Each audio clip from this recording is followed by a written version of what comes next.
Shalom bagi kita sekalian.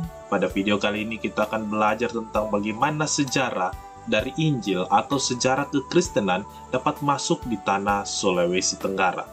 Jikalau kita hendak membahas tentang bagaimana Injil atau kekristenan masuk di tanah Sulawesi Tenggara, tentunya hal ini akan erat kaitannya dengan satu tokoh sentral yang akan mengambil peran utama dalam proses penginjilan atau kekristenan dapat masuk di Sulawesi Tenggara, yakni D.S. Hendrik van der Cliff yang berasal dari Belanda dan dibawa kelembagaan penginjilan yakni EZV.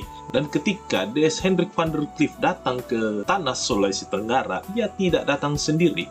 Ia datang bersama dengan istrinya yakni Egi van der Cliff. Mereka berdua datang ke tanah Sulawesi Tenggara melakukan penginjilan. Di tahun 1906, Injil masuk di Kolaka dibawa oleh Van der Cliff bersama dengan istrinya, dan 1 tahun setelahnya di tahun 1917 Van der Cliff pindah dari Kolaka menuju ke Mowewe. Van der Cliff bersama istrinya melakukan penginjilan dengan pendekatan-pendekatan budaya dan membangun fasilitas seperti sekolah dan pelayanan kesehatan. Jadi, Van der Cliff bersama dengan istrinya tidak serta-merta melakukan penginjilan, hanya mengatakan kepada orang-orang di sekitar untuk masuk Kristen begitu saja, tidak. Tapi mereka melihat apa yang menjadi kebutuhan-kebutuhan sosial yang harus dipenuhi oleh masyarakat di Sulawesi Tenggara, khususnya di Mowewe pada saat itu. Sehingga mereka membangun fasilitas sekolah, membangun fasilitas kesehatan, bukan cuma memberikan makanan rohani, tapi meningkatkan taraf hidup di daerah tersebut agar mereka juga mampu menjadi masyarakat yang lebih baik ke depannya.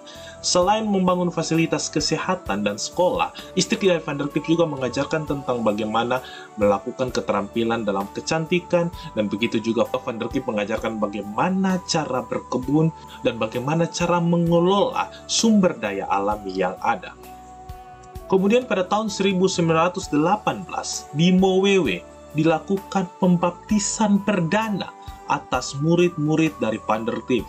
Di antaranya ada Walamonga yang berubah nama menjadi Petrus Wonga, kemudian ada Lambatungga, Tabeke, dan Korahi beserta dengan anak-anaknya. Kemudian terjadi perluasan penginjilan yang tadinya dari Mowewe menuju ke Sanggona yakni Mowewe Utara, kemudian ke Rate-Rate, lalu ke Lambuya, ke Puriala, Kendari, Morodere, dan ke seluruh Jazirah Sulawesi Tenggara. Pada tahun 1942, para misionaris dari Belanda harus kembali ke negara mereka dikarenakan Jepang telah menguasai daerah Sulawesi Tenggara pada tahun itu.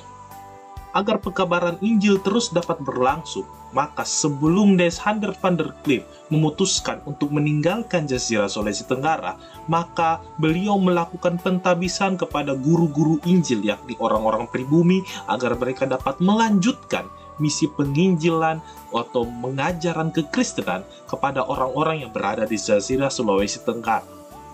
Kemudian guru-guru Injil itu dalam pelayanan mereka mendapatkan banyak sekali hambatan dikarenakan warga gereja yang tercerai-berai dan menyembunyikan diri dalam masa-masa penjajahan Jepang pada saat itu. Ditambah lagi keuangan gereja yang sangat-sangat nihil atau sangat-sangat minim, dan kemudian penyitaan oleh aset-aset gereja oleh Jepang, sehingga gereja-gereja tidak memiliki fasilitas yang baik untuk melakukan ibadah dan pelayanan pada saat itu. Lalu menyangkut masalah sarana prasarana yang sangat-sangat terbatas. Hal-hal ini menyebabkan adanya guru-guru Injil yang akhirnya beralih keyakinan, dan ada pula yang tetap mampu bertahan sehingga kekristenan tetap ada sampai saat ini. Kekalahan Jepang pada Perang Dunia Kedua mengantarkan para misionaris Belanda kembali melanjutkan pelayanan atau penginjilan mereka di Indonesia. Tentara Nika terus berusaha menduduki seluruh wilayah Indonesia termasuk Sulawesi Tenggara pada saat itu. Kemudian di tanggal 19 November 1945 terjadi pertempuran antara Tentara Kemerdekaan Rakyat yakni TKR dengan tentara ninja di Kolaka. Karena situasi seperti ini, akhirnya DS Hendrik van der Cliff tidak dapat meneruskan perjalanannya ke Kolaka, dan kemudian ia kembali lagi ke Belanda dan melaporkan situasi dan keadaan gereja di Sulawesi Tenggara pada saat itu. Karena situasi yang dilaporkan oleh van der Cliff tentang bagaimana situasi yang terjadi di Sulawesi Tenggara pada saat itu, akhirnya Badan Sending yakni NZP kemudian menyerahkan tanggung jawab pertumbuhan gereja atau pelayanan di Sulawesi Tenggara kepada gereja NHK yakni Hervormerd. Kemudian di bulan Oktober tahun 1946 diadakan pertemuan di Lambuya untuk pengaturan pelayanan jemaat dan pekabaran Injil untuk mempercepat pertumbuhan kekristenan pelayanan pada saat itu. Kemudian hasil sidang sinode pertama pada tanggal 10 Februari tahun 1957, lahirlah Gereja Kristen Protestan di Sulawesi Tenggara yang disingkat GKSTA atau GKSTA, yang berpusat di Lambuya menjadi kantor sinode dengan ketua sinodenya yang pertama yakni bernama Pendeta Peter Rumon.